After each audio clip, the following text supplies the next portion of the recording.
Hello again, everyone, and welcome back to Reddit Aliens. I'm John, and as always, thank you so much for being here. Good topic for you today. Let's do it. Redditors who have seen someone nearly die. What were they doing when it happened? Please remember to like, share, and subscribe. Oh, and hype. And look for feedback. And shoutouts. My dad fell asleep when we went to a movie theater. I noticed that his skin was really gray when we got out to the car. I took him to the hospital and his blood sugar was 758. I was very surprised he wasn't in a coma. When I was 11 or 12 years old, my little brother sucked down a hard candy while we stood in the hallway at our house. He immediately grabbed his throat and his eyes widened in panic. He couldn't say anything and his tongue kept darting out his mouth. I got behind him and performed the world's most poorly formed but extremely forceful Heimlich maneuver. The candy shot out of his mouth. He was fine and true to form. My parents didn't believe the episode ever happened. I still resent that, but I'm thankful that the Boy Scouts taught me how. I worked at a lumber yard. A 2x4 got jammed between two conveyor belts, and instead of shutting the machine down, a coworker jumped up on the conveyor belt and tried to get it unstuck. When he finally got the board pulled out, the belts started running again, and he flies down the line and very easily could have slipped between the belts and gotten seriously injured or killed. Running across a busy road, kid got hit by two cars traveling in opposite directions, was in a coma for 9 months and didn't remember any of it. When he came back to school, he said the biggest shock he got on waking was pubic hair. He'd had none when he got hit.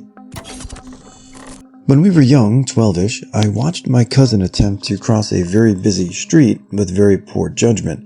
I still can't to this day believe what I saw as he made it halfway across and somehow got spun around. Whether by his own survival reflex or maybe he got clipped by a passing car just right. But he never broke his running stride and ended up next to me where he started. This dumbass looked me dead in the eyes and said, "Oh cool, you made it too." That wasn't the best idea. And I jaw dropped, had to explain to him what the hell just happened. My mom and I were visiting London, and my mother is a self-important know-it-all who stepped in front of a double-decker bus before looking both ways. I yanked her back just in time. She was oblivious that she almost died and got mad at me for yanking on her. Can't help stupid. Paddling an Ozark stream in November without a life jacket or thermal protection, flipped, got pulled into a strainer and held under. Had there not been other experienced paddlers on the river who saw what happened and who had the skills and equipment to save him, he would have died. Alright, it's quickly becoming our favorite time of the day. Some shoutouts from yesterday's video, so if I may, just take a quick peek. Ms. Switch Hazel 308, thank you for the kind words, and hello to your little baby. Sleep well. Elizabeth A.G., always a pleasure to hear from you as well. My best to you and your family. Peter Griffin Burner, God bless you too. That was very kind of you. Airsick Emo and Ron Bayak 9896, thanks for your continued support. And we hope to keep bringing you guys as good of entertainment as we can every day. Have a great day, guys. Back before baby seats or seatbelts were required, my little brother learned to open the car door. My parents didn't have a car with child locks either. My dad was picking my mom up from work, did a huge turn into the car park, and my little brother developed his door opening skill and immediately started to roll out. I grabbed him by his foot and held on. Then I got battered for not watching him closely enough. It was me. I was working 2 jobs, still am now, and I fell asleep while driving. I was close to hitting a tree head-on, but thankfully didn't. I didn't hurt myself or anyone else, but it definitely put it in perspective that if you're tired, pull over. One of the dumbest things I've done. I watched an unsupervised toddler fall into the pool at a party when I was around 9. The mother who jumped in and pulled him out couldn't swim and just jumped in out of maternal instinct when she saw this unknown toddler slip below the surface. Luckily, the kid had fallen in the shallow end, so both the toddler and the mother were okay, but the family whose toddler fell in were kicked out of the party for not supervising their children and not being in the pool area when their kids were. The toddler's parents were too busy drinking and having fun to even care that their youngest almost drowned. I think I was more traumatized that they were because it was scary to watch a toddler pulled out of the pool like a limp dead body and then watch CPR performed and the toddler come to. Unsupervised child at a motel pool with no lifeguard. My friends and I had to jump in and pull him out. Wound up calling CPS after the mother arrived and got angry at the kid for making a scene for almost drowning. My newborn daughter had severe reflux. I left her sleeping in her crib while I washed the dishes. I had the baby monitor on, but since we lived in a small apartment, the monitor would pick up the sounds from the kitchen. I went to check on her and she was choking on her vomit. I'm so grateful for the maternal instinct or whatever propelled me to look in on her at that moment. I have so many of these. Caught friends' 3-year-old as they walked between a bonfire and people sitting down, stepping up onto a log. Log started to roll into the fire, so I somehow managed to catch him with my leg and then my hands. It was entirely instinct. I did not think about it at all, just suddenly found us both on the ground. He was very scared, but did not get burnt. He had a large polyester coat on, so that could have gone poorly. Now that I have little kids myself, it's a good reminder for fire safety. Hiking the mist trail at Yosemite. There were 2 teenage girls goofing around, shoving and grabbing each other. They both lost their footing on loose gravel on a slab of rock right next to a huge drop-off. They slid a couple feet and were dangerously close to the edge. It didn't faze them, though. After the briefest of pauses, they both ran giggling up the trail. Myself went up a metal staircase in a tower while checking out an abandoned cement factory. I was several stories up when the whole staircase dropped a few inches, then caught again. All the birds nesting in the tower started screeching. I remember how loud it was. I got the F out of there, told the people I was with to not go up and what had happened. Pushed brother into the deep end of a swimming pool on holiday, thought, gee, I didn't think he was this bad at swimming, so jumped in to rescue. Mother came around the corner at just the right time to watch me pull him out of the pool and call me a hero. Brother had no idea how close he came to carking it. I never admitted to it. Hiking unprepared. I worked in parks for most of my 20s. I myself almost died in the middle of the Tetons when I slipped on an ice field and fell into a crevice up against the rock face. Had to shimmy my way up like 15 feet of snow and rock, maybe 2 feet wide. If I had broken a bone in that fall, it would have been over. I also saved more than one person who was ill-prepared and insisted on coming with me into the desert for a backpacking trip. I had to call a chopper to save one, and the other I had to carry back to the car with a friend because she was in heat stroke. Well, both of them were deep in heat stroke, but one of them we couldn't find help, so we had to carry her ourselves. One was in the Grand Canyon 2015, the other was in Big Bend 2018. Rubbernecking on I-80 in the Midwest, where people are normally doing 80 plus miles per hour. 2 cop cars had someone pulled over. Guy in sedan veered into center lane from the left, 2 cars ahead of me. He hit a van. The van immediately lifted onto 2 wheels, shot across the lane onto the right before flipping a few times and landing on top of one of the cop cars, cop inside, launching the cop car maybe 30 feet into the ditch. I somehow managed to drive through the chaos completely unscathed. Sedan man was covered in blood, van man covered in blood, cop covered in blood. Back half of the cop car was nowhere to be seen. Checked that everyone was alive at least. Left as helicopters were approaching to take people to the hospital. My oldest child has tried to die twice in their 12.5 years of life. First time I was nursing, said kid at maybe an hour old. Decided breathing was overrated and turned blue. Then fought like hell to not have IVs and kept pulling them out to remove the baby CPAP. Then at 10, a blood vessel burst 10 days post-tonsillectomy, removed after having strep for 7 months running, which caused a whole host of other problems too. Nearly bled out at the first ER before we were transferred to a trauma center, and emergency surgery happened. We were all teenagers and lived out in the middle of nowhere in the Midwest. We did what we always did, had a nice bonfire, a few drinks, good music, etc. on this nice man's farm. He let us use it. A few of the guys were horsing around as usual, except one guy tripped. When he tripped, he was reaching out to grab onto anything that he could so he wouldn't land in the fire. As he was falling and grabbing, he accidentally pushed one of the other guys straight into the fire. His whole body was in this massive pit. We all were freaking out. A couple of us grabbed the only cell phone around. This was before cell phones were popular. We didn't even have the Nokia brick yet, and called for help. A few others dragged him out and got hurt in the process. I'll never forget the smell on the way, and he looked awake, but not here. EMS arrived very quick. Considering the location we were at, cops came and there was a lot of chaos and crying. Surprisingly, no one ran. The cops confiscated our drinks after taking our statements, drove us home, and told us that they weren't going to ticket us because we might have saved our friend's life. They did, however, state multiple times that they hope we remember this whenever we drink near a fire, and we did/do. Our friend survived, but barely. He had expressed multiple times how he wished he died. He looked similar to Nicky Lauda. Nobody ever bullied him and he was one of the sweetest guys before the accident and after. Unfortunately, because of the pain he was in during recovery, the depression and other medical issues from that accident, he became addicted to pain medication. About 2 years ago, I read that he died from a fentanyl, that's the assumption as the drug name was never released, out at the local lake.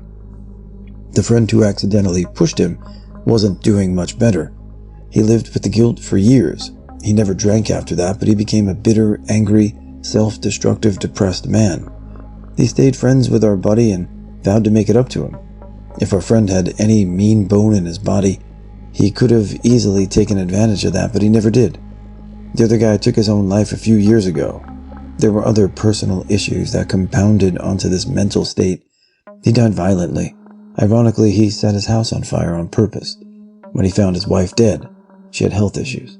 Called the cops, taunted them when they arrived, and shot himself before anyone could get to him. Watched a mate fall out of a tree as he was trying to untie a rope swing. He hit the base of the tree and ended up knocked out, face down, floating in the river. He'd have drowned if he was alone. I jumped in and managed to hold his head above the water until it started sinking in the silt, at which point friends just yanked him out by the arms. They came to, went into shock, but we managed to get across the river and get him into a mate's mom's car, Ford Fiesta, and off to the hospital. He had a neck-back injury where he hit the tree roots and he couldn't get out of the car, so they were going to chop the roof off. In the end, they folded down the back seats, reclined the front seat, got a board under him with a neck brace, and slid him out the hatchback. Not exactly his own actions, but the bespectacled, nerdy freshman at the end of the lab bench during an organic chem class at UIUC 1992 nearly died when the freshman next to him poured effluent down the shared drain. The waste chemicals mixed in said drain to create potassium cyanide, which pooled in the end drain plus sent vapor upward. Nearly nerdy freshman started to wheeze. A shallow wheeze, like having the wind knocked out of him, not a deep, filling up lungs wheeze. He doubled over, eyes, nose, streaming clear fluids, and his face turned reddish-purple, not quite as dark purple as Joffrey Baratheon, but disturbingly close. The Slavic grad assistant knew exactly what to do, shouted to clear the lab and administered some sort of breathing mask and/or recumbent position. Nerdy freshman was okay, though I expect he had a ragged couple of nose-throat days. And guy up the bench got a severe drubbing for dumping liquids down the drain against lab rules. Guy up the bench oddly didn't seem very guilty or troubled about it. Michael Marin's 2012 courtroom suicide by poison sounded remarkably similar. I had a surreal 20-year flashback upon viewing or hearing that Marin courtroom footage. Kid in the neighborhood, he decided to put his stupid little head through a slip knot on a rope swing. His stupid little friend knocked his feet out from under him and wasn't strong enough to help him get his feet back in place. We, three 14-year-old girls, were just out walking in the neighborhood and saw him. His face was purple and his tongue was hanging out. I was the strongest of the girls, so I picked him up while the other girls went to get their dad out of the house. He did CPR, the best he knew how, until the ambulance got there. He lived, little dumbass. He OD'd about 10 years later. Saved a kid from passing out face first into a fire pit. Up at some cabins I used to go to every year with a group of old friends, there was a big nice family in the cabin next to us celebrating some kid's 19th birthday. They were Canadian, and in Canada the drinking age is 19, so they got him shit-faced. Everyone eventually went to bed, but the kid stayed up with us, and we were a younger crowd than his family, and he didn't want to stop hanging out. Eventually my group filtered out one by one, but I felt bad because this kid was toast. But he just wanted to stay up by the fire, so I stuck around. I honestly thought the worst thing that could happen to him was that he would fall asleep outside at night and get hypothermia due to the cold after the fire went out. The kid is staring at the fire, and before I know it, his eyes close and he just collapses forward, literally just passed out just like that. Thankfully, I was sitting on a wood log pretty close to him. I launched myself so fast I couldn't tell what I was thinking. The kid was huge, over 6 feet, and I just blasted into him like a missile. I still thought we were going to fall into the fire. I'm 5'6", but back then I was absolutely tiny, size 0, and my doctor and family were on my ass for trying to get me to gain weight. Thankfully, we fell to the side of the fire, and I still had to try to pull him away from it so we wouldn't get burned. I ran back into my cabin and got help. We carried the kid back to his cabin and tried to wake somebody up to tell him, but they were all passed out. I had nightmares for a long time about what would have happened if I wasn't there. Was on holiday in Tallinn, Estonia, and hired one of the electric scooters to explore the area quicker. Was coming up to a crossing way too fast and hadn't tested how the brakes on the scooters worked before. Tried to brake, but it barely did anything, until I pulled hard and the abrupt stop threw me into the road in front of an SUV. Thank F the guy was paying attention, because the view of the crossing was blocked by a bush until just before the road. I got up with a couple of scrapes and bruises and apologized to the guy and then thanked him for not killing me. Then I walked back to the hotel while trying not to have a full-on panic attack. Vicodin, coke, booze, and some random unmarked pills. It was a college party and she was just some rando townie that showed up. I mean, she kinda did die, heart stopped, no breathing, but we brought her back. It took a while, but a couple of people got her pulse back with CPR, but they couldn't get her breathing again. Since the only actual medical professionals, a combat medic and a nursing student that had any idea what to do, eventually fell victim to freaking them out, someone else suggested smacking her, because they tried everything else and the ambulance was still too far for us to hear any sirens. So I swung my arm all the way back, put my entire person into it, and administered a Hail Mary medical grade smack with all the strength I could muster. It was so loud my ears are still ringing, LOL. But when it connected, she shot straight up in a gasping breath like a horror movie resurrection. I'm an ICU doctor, take your pick. Actions include smoking, drinking, not seeking medical care when it was obviously needed, not getting vaccinated during the Delta wave of COVID, although only 1 to 2 people actually survived that one once they were sick enough that they made it to my ICU, using dirty needles to inject drugs, driving recklessly, driving drunk, effing around with ATVs, etc., etc., etc. Forgot about eating foraged mushrooms you didn't correctly identify. Oof. When I was younger, about 10 or 11, my little brother, 2 or 3, somehow got into the pool room in our vacation home. My parents were working, so no one really noticed except me when I heard the door close. I hurried in just in time to see him fall into the pool. I jumped in with him and carried him out. It might not sound so scary, but as a child I found it pretty traumatic, and I'm glad I heard the door closing that day. Drugs. I used to enjoy recreative drugs like MDMA, speed, ketamine, etc. when I was 17. So did my friends. A bunch of them nearly died, including me, from accidental ODs. Others escalated to fentanyl and heroin. I don't really know what happened to them. I just know a couple are in rehab and another one is in the streets. One killed himself after committing homicide. One of them actually died just like me. He accidentally took a pill from a batch he shouldn't have touched. I was luckier than him. His liver failed and he died 3 days later. Worst part is, it was his first time trying it. Oopsie doopsie. It's like a "and then there were none" type of shit. People be thinking drugs are fun and all, and they really are, until they're not. Best thing that happened to me was this near-death experience because it got me away from that group of friends faster than anything.